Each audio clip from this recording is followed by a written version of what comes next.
आप देख रहे हैं बेनिफिट टीवी।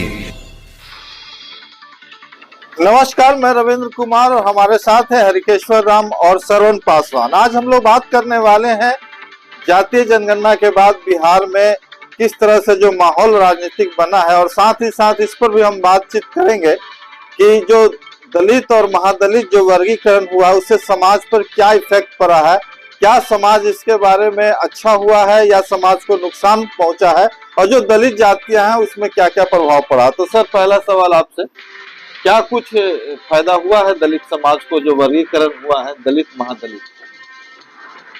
सबसे ज्यादा दलित महादलित मल्ले करने का फायदा हुआ है कि पासवान जाति एलुफ हो गया जी।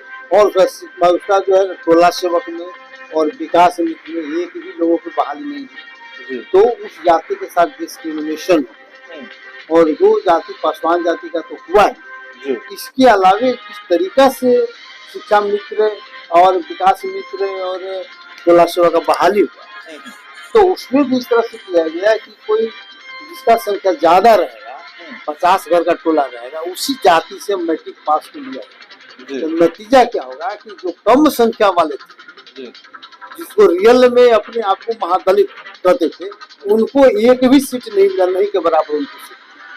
ठीक है, जो संख्या में ज्यादा थे पढ़ लिखे थे उन्हीं को कुछ खास मालिक को जीत जाति को मिला और लोगों को नहीं मिला। तीसरा मालिक हुआ कि आपस में जो खुद जो पड़ गया, आपस में जो बेचारी की जो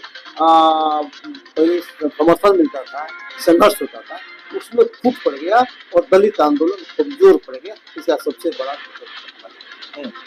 दूसरा सवाल आपसे है सर कि ये जो वर्गीकरण हुआ बिहार में राजनीतिक फायदा किनको हुआ?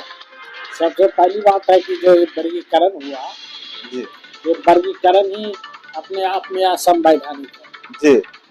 वर्गीकरण असंवैधानिक है और ये वर्गीकरण बिहार में अनुसूचित जाति जनजाति के लोगों को तोड़कर कमजोर करने के लिए राजनीतिक पार्टी के लोगों ने, सत्ता पर बैठे लोगों ने किया कि शेड्यूल कास्ट के लोगों को बांटकर कमजोर कर अपने पक्ष में कर उनको वोट हासिल करने के लिए ऐसा किया है। ये मैंने उनकी अपनी सोच थी, उसका ये प्रभाव पड़ा कि शेड्यूल कास्ट जो एकजुट हुआ करता था नीतीश सरकार के आने के पहले एकजुट हुआ करता था, उसमें हरासमेंट हुआ है, टूट हुई है, लोगों के बीच मनमुटाव हुई है, मैंने दरारें बढ़ी है। जो एक साथ बैठा करते थे वो उस तरह से आज एक साथ बैठा हुआ नहीं बैठते नहीं है, जिसके कारण राजनीतिक पार्टी के जो लोग हैं, सत्ता में बैठे लोग हैं, वो अपने हिसाब से शेड्यूल कास्ट के लोगों के जो मौलिक अधिकार हैं उन मौलिक अधिकारों को रौंदने का प्रयास करते हैं और रौंदते हैं। उनके जो मौलिक अधिकार हैं उनको पूरा का पूरा देते नहीं है, वो है जो समान वर्गों के हिस्से में डाल देते हैं, जिससे हमारे जो शेड्यूल कास्ट के लोग हैं, बिहार के अनुसूचित जाति जनजाति के लोग हैं, संगठित नहीं रहने के कारण कमजोर हुए हैं और कमजोर होने के कारण आंदोलन नहीं कर पाते हैं। एकजुट थे तो सशक्त आंदोलन करते थे और सत्ता को उखाड़ फेंकने की ताकत भी उनमें थी, तब उनसे लोग डरते थे। और अब जो है वर्गीकरण हो जाने से वो खुद समझता है कि एकजुट नहीं है, इसलिए इनको जिस तरह से तोड़ना है उस तरह से अधिकारों को छीना जा रहा है। सबसे बड़ा अधिकारों को, सारा अधिकार धीरे धीरे संवैधानिक अधिकारों को छीना जा रहा है। उसके पीछे भी एक बहुत बड़ा मान ले कि दलित महादलित का वर्गीकरण करना है। जी, ये जातीय जो अभी गणना हुई है सर, उससे समाज को कितना फायदा होगा? जातीय गणना जो हुई है उससे समाज को क्या फायदा होगा वो आने वाला समय में बताएगा कि क्या है नहीं है। हम तो ये चाहते हैं कि जिसकी जितनी भागीदारी हो माने इस देश में, उसी के हिसाब से उनको माने मौलिक अधिकार मिले, हिस्सेदारी मिले, समझे। जो सत्ता का जो स्रोत है उन स्रोतों में उनको उस ढंग से हिस्सेदारी मिले। अगर बिहार की सरकार जनसंख्या के आधार पर अगर स्रोतों में हिस्सेदारी नहीं देती है तो यह समझा जाए कि नीतीश कुमार जाति जनगणना करके एक छलावा किया है। समझे। इसलिए हम देखेंगे कि बिहार की सरकार, लालू नीतीश गठबंधन की सरकार जो है वो जनसंख्या के आधार पर बिहार के तमाम जो स्रोतों हैं उन स्रोतों में हिस्सेदारी देती है और नहीं देती है। 500 करोड़ रुपया खर्च हुआ है सर जाति गणना कराने में। नहीं ठीक है, अगर अच्छा, और क्या फायदा हो सकता है? अगर क्या होगा नहीं होगा अलग बात है, लेकिन तत्काल टेस्ट सरकार का यही है जी कि आप ओबीसी को आरक्षण बढ़ाने में आपको बहुत अड़चन आएगा जी लेकिन शेड्यूल कास्ट और शेड्यूल ट्राइब की जो संख्या बढ़ी है जी 19 19.5 से ज्यादा परसेंट मान लीजिए शेड्यूल कास्ट का हो गया और 1.5% से ज्यादा शेड्यूल ट्राइब्स का हो गया, तो इसको देने में आपको तो अड़चन नहीं है। तो तुरंत अगर सचमुच में आप इसका उद्देश्य ये संख्यानुपात भागीदारी देने की है तो सबसे पहले शेड्यूल कास्ट और शेड्यूल ट्राइब्स को 22% रिजर्वेशन तुरंत मालिक सरकार दे, तब आपका संकेत साफ होगा कि आप रियल में सामाजिक न्याय के प्रति गंभीर है।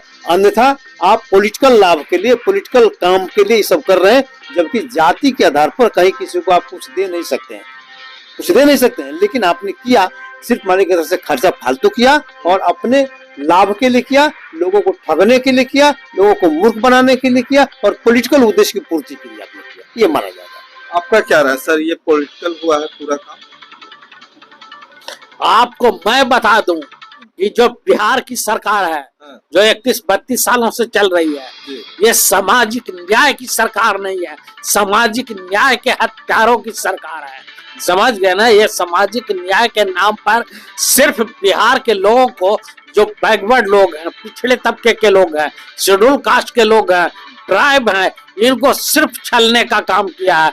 नीतीश की सरकार में वही हुआ जो लालू यादव की सरकार में हो रही थी। नीतीश की सरकार में सिर्फ 5 लोग जो थे, वो 5 लोगों में 5 लोग सवर्ण थे, वो नीति निर्धारक लोग थे, वही नीति बनाते थे, उसी नीति निर्धारक निर्देशों पर नीतीश कुमार काम करते थे। तो जो सामाजिक न्याय की विचारधारा के विरोधी जो शक्तियां रही है, उनके इशारों पर आप रोड मैप बना रहे हैं, तो हम क्या समझें? आपको सामाजिक न्याय के आदमी तो हम समझेंगे नहीं, सामाजिक न्याय के नेता तो समझेंगे नहीं। आपने सामाजिक न्याय तब किया हुआ रहता जब लोगों जो हमारे पिछड़े लोग हैं, जो हमारे दलित हैं, जो आदिवासी हैं, उनको विकास के मुख्य धारा से जोड़ने का प्रयास होता। लेकिन हम देख रहे हैं कि 32-33 सालों में न लालू ने मुख्य धारा से जोड़ने का प्रयास किया, न नीतीश कुमार ने जोड़ने का प्रयास किया। तो हम ऐसे लोगों को, ऐसे पिछड़े नेताओं को सामाजिक न्याय के मसीहा नहीं कहकर सामाजिक न्याय के हत्यारे के रूप में हम ऐसे लोगों को चिन्हित करते हैं। तो लालू और नीतीश की जो सरकार थी, पहले लालू का शासन अलग था, लालू के परिवार के लोगों का शासन, और बाद में फिर नीतीश कुमार जी का शासन आया। नीतीश कुमार जी भाजपा के साथ थे, फिर राज रेड्डी के साथ थे, और इसको मुख्य बिंदु में रखे लालू और नीतीश की सरकार। तो दोनों में क्या समानता और विषमता थी? यही था कि लालू के समय में नरसंहार हुआ और नीतीश के समय में जितना हत्यारा था सब छूट गया। नहीं, यही डिफरेंस है। मतलब उनके समय में नरसंहार हुआ और इनके समय में जितना नरसंहार करने वाले थे सब बाइज्जत छूट गए और मारे बेवजह मारे गए। मान लीजिए कि शेड्यूल कास्ट, शेड्यूल ट्राइब और ओबीसी के लोग, बैकवर्ड क्लास के लोग, तो यही मान लीजिए के अंतर है। नीतीश कुमार जैसे ही आया तो उसके जांच के लिए जो कमेटी बनी थी, अमीर दास आयोग, उसको खंडित कर दिया, उसको भंग कर दिया। उसका रिपोर्ट ही नहीं आने दिया, क्योंकि बीजेपी के लोग और उसके लोग उसमें फंस रहे थे। तो कहने का मतलब ये कि सामाजिक न्याय का ढिंढोरा पीटने वाले लोग जो है, ये सामाजिक न्याय के दुश्मन है, सामाजिक न्याय के कलंक के रूप में मान लिया कि सामाजिक न्याय का ये आदमी नहीं है। और वही उनका टेस्ट है कि सबसे पहले एक तो शेड्यूल कास्ट का रिजर्वेशन प्रमोशन का जो स्थिति था, तो डिस्क्रिमिनेशन तो हो गया। सुप्रीम कोर्ट ने मान लिया कहा कि प्रोन्नति किसी का नहीं होगा और आपने जनरल को दे दिया, शेड्यूल कास्ट को रोक दिया, तो पहला तो डिस्क्रिमिनेशन आपने ये कर दिया। दूसरे मान लीजिए कि जो है ना, अभी मान लीजिए आप देखिए कि शेड्यूल कास्ट की संख्या बढ़ी है, तो आप तुरंत बिना लेट हुए, बिना लाग लपेट के तुरंत आपको करना चाहिए। इसलिए इसमें कोई संवैधानिक अड़चन नहीं है। लेकिन ओबीसी को देने में अड़चन है, तो उसमें बाद में आप देखिए, लेकिन शेड्यूल कास्ट और शेड्यूल ट्राइब का जितना संख्या बढ़ी है उसका अनुपात में तुरंत आरक्षण आप दीजिए। अगर आप नहीं देते हैं तो आपका चेहरा साफ हो जाएगा लोगों के सामने, यही बात है। चलिए, बहुत बहुत धन्यवाद आपका भी, बहुत बहुत सरपंच जी धन्यवाद, और हरकेश्वर जी का भी बहुत बहुत धन्यवाद। हम लोग बात कर रहे थे शेड्यूल कास्ट शेड्यूल ट्राइब के बारे में, वर्गीकरण के बारे में। वीडियो कैसा लगा जरूर बताएं। वीडियो में अगर कोई आपको सुझाव देना है तो कमेंट बॉक्स में जाके कमेंट करें और अपने सुझाव दें। आपके सुझाव का स्वागत है।